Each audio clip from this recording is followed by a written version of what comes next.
Pennsylvania Society for Protecting Children from Cruelty. I mean, these are the do-gooders of the progressive era. They have staged 2 pickaninnies for their publication. So these are not real images. These are mediated texts meant to communicate. Just like all those children in that group shot with no shoes on was a deliberate construction. But what are the messages? Black people's poverty is different than white people's poverty. Black people's criminality is different from white people's criminality. All right. We are at the end, believe it or not.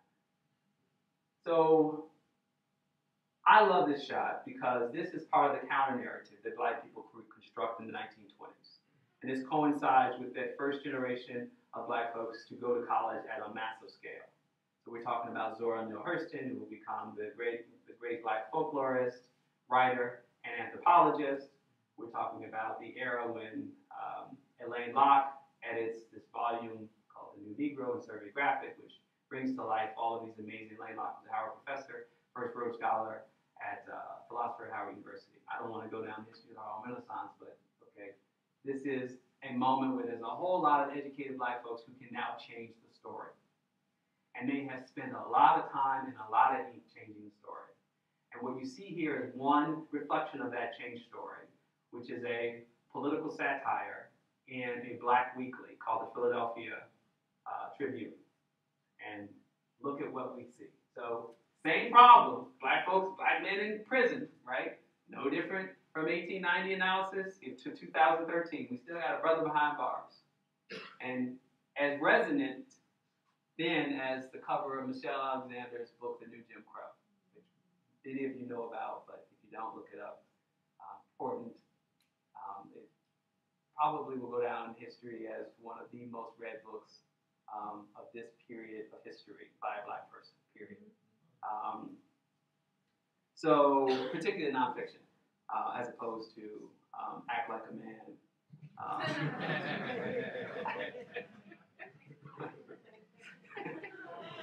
So, the visual proximity of these 2 images warns us to the same infrastructure we're working in. And as smart as Michelle Alexander is in this moment, she's pushing back hard against the dominant narrative. But so too was the Philadelphia Negro in 1928. What's the date? 1929. So think about that. The only way that you can have this kind of critique fall on deaf ears, disappear from our collective consciousness, is if there is an active project of forgetting, of unknowing, of historical illiteracy, of not wrestling with the tragedy, with the ugly. Because we got it right. The Philadelphia Tribune got it right. Those new Negroes of the 1920s, they got it right. They figured it out. Black people are behind the bars of ill will, prejudice, segregated schools, Jim Crowism. It doesn't mean this cat is totally innocent, right? It doesn't mean he didn't possibly do something wrong. It's just the relationship of his guilt to his punishment does not take account of these unknowable factors, these unrecorded factors that are shaping and limiting his or her life chances. How do you quantify the ill will? Oh, where do you even start? So because we can't start, we can't figure that out, we can only turn to art, to literature, to storytelling to do that, then it doesn't count. It doesn't count. And so you get past as prologue, you get William Faulkner. The past is never past, it's not even dead, if I got it right. Because we don't value history as evidence of the world that we live in its relationship to our future. We didn't then, and we don't now. So, final slide. The relationship of the statistical ghetto to the urban ghetto to mass incarceration. Now, what I didn't tell you is that, going back to the title of this, who needs civil rights history when you have a Black president? I think you got the point. But let me just say this. In 2011, the Southern Poverty Law Center commissioned a study and published it called Teaching the Movement. So Louis Lapham at the beginning gave us some shorthand references to the state of historical illiteracy among all Americans. Don't know who our enemy was during the Cold War. Well, the Southern Poverty Law Center gives us direct evidence of what our young people are not being taught in schools about the civil rights movement. And what they found in a national survey of 50 state curriculums, asking the states to provide evidence of what is required to be taught in K-12 education, they discovered, based on a range of possibilities, and just very quickly, you could teach MLK's I Have a Dream speech, or you could talk about Bob Moses' work in Mississippi around voter education, or Fannie Lou Hamer, or Ella Baker as the first NAACP National Field Secretary, opening branches across the South. A lot of folks here know civil rights history, that you are the choir. I don't have to go down that road, but the point is, the more complicated, the more nuanced, the higher the grade. So, at 100%, 0 to 100, 3 states got A's, score 70. Really wonderful curve, right? Students here, wouldn't you be happy if you could get an A every time you got 70% on an exam? 3 states got an A. Passing grade was 16%. Failing grade, 15 and below. Guess how many states failed? 35. 19 had no requirements. 19 states said you don't have to teach civil rights history. So how do we stand here at the precipice of this multiracial democracy with a rainbow coalition right around the corner and a 2-time elected black president, and we can't even take honest assessment of the same history that made whatever progress we had possible? Whatever we celebrate in the symbolism of the president and what he represents, we can't even appreciate the actual story that happened. We don't want our kids to know that. It's not an accident. And there's another story to be said about how we know it's not an accident. But I'll just give you 2 examples in our contemporary lives. I could go on all night. Texas just whitewashed its textbooks. You all know this. And Arizona just criminalized ethnic studies. And we just had a president at Emory University who is so ignorant of the meaning of slavery in this country. I mean, literally, think about that. So for those who don't know, in his most recent letter to the Emory alumni in the Emory magazine, decided to use the fact that the North and the South came up with a 3/5 compromise in terms of direct political representation in Congress as evidence of why we need to follow their example in our contemporary political culture to learn how to compromise. Because that compromise paved the way for the creation of a nation that could be a more perfect union as it worked towards what progress, as it constantly figured out how to be a better place. And so the 3/5 compromise was evidence in his piece of the nation's ability to come together over even the most divisive of issues, slavery.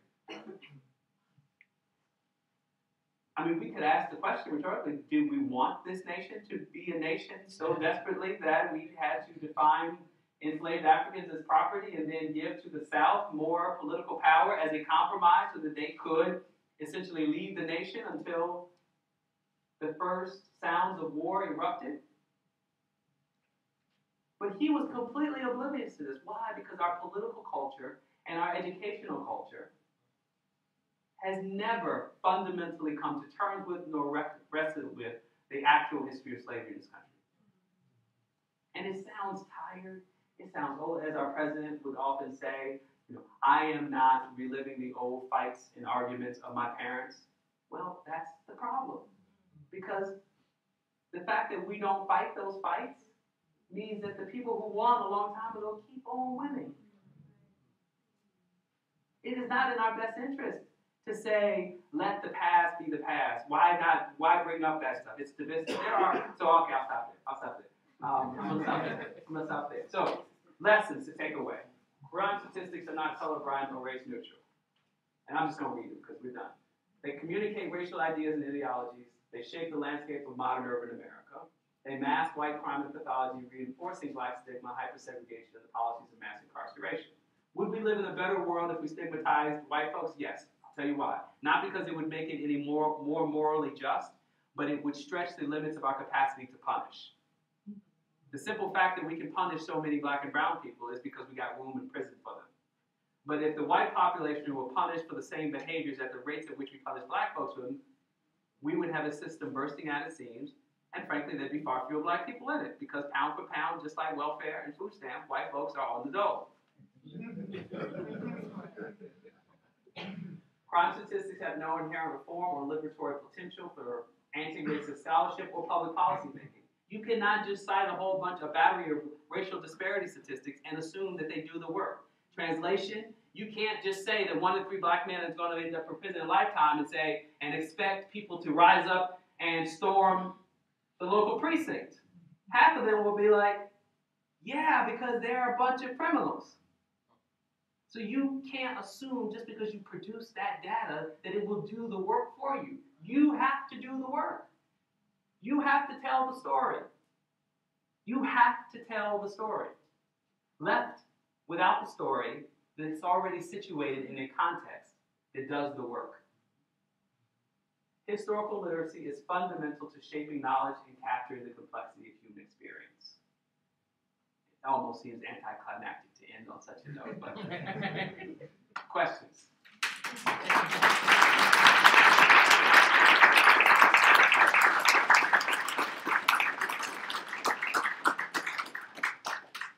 Well, now you see why I was ecstatic. And I know that Dr. Mohammed wouldn't be happy if we weren't good scholars and gave room for debate and engagement. So we have about 15 minutes for questions and Q&A. Go ahead. My question is, does contemporary political economy impact the view of Afro-Latinos towards African-American culture, its people, and history?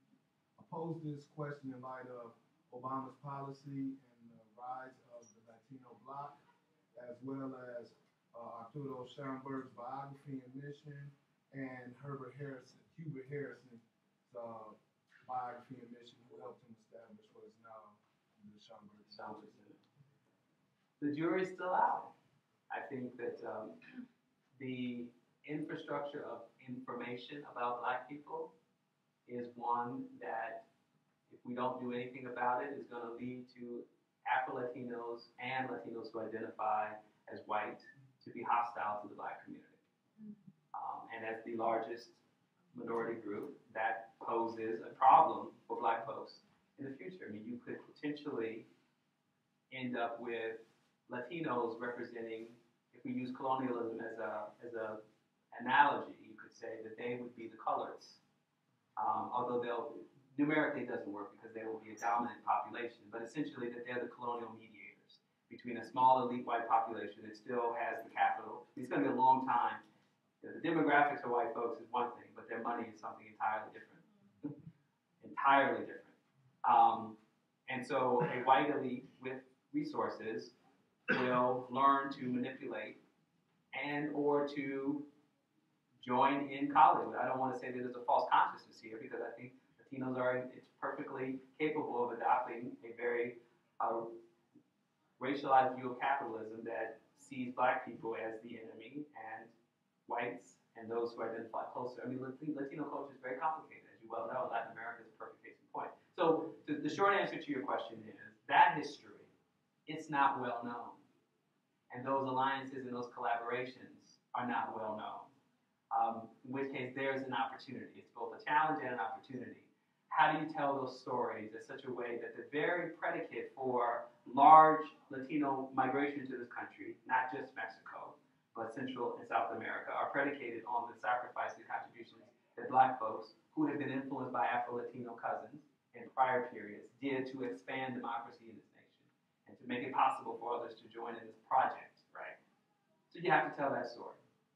And the Schomburg Center, interestingly, that you should ask, is in the process of being reviewed by the National Park Service to be a National Historical Landmark, the entire center, and it's just fascinating, the timing of it.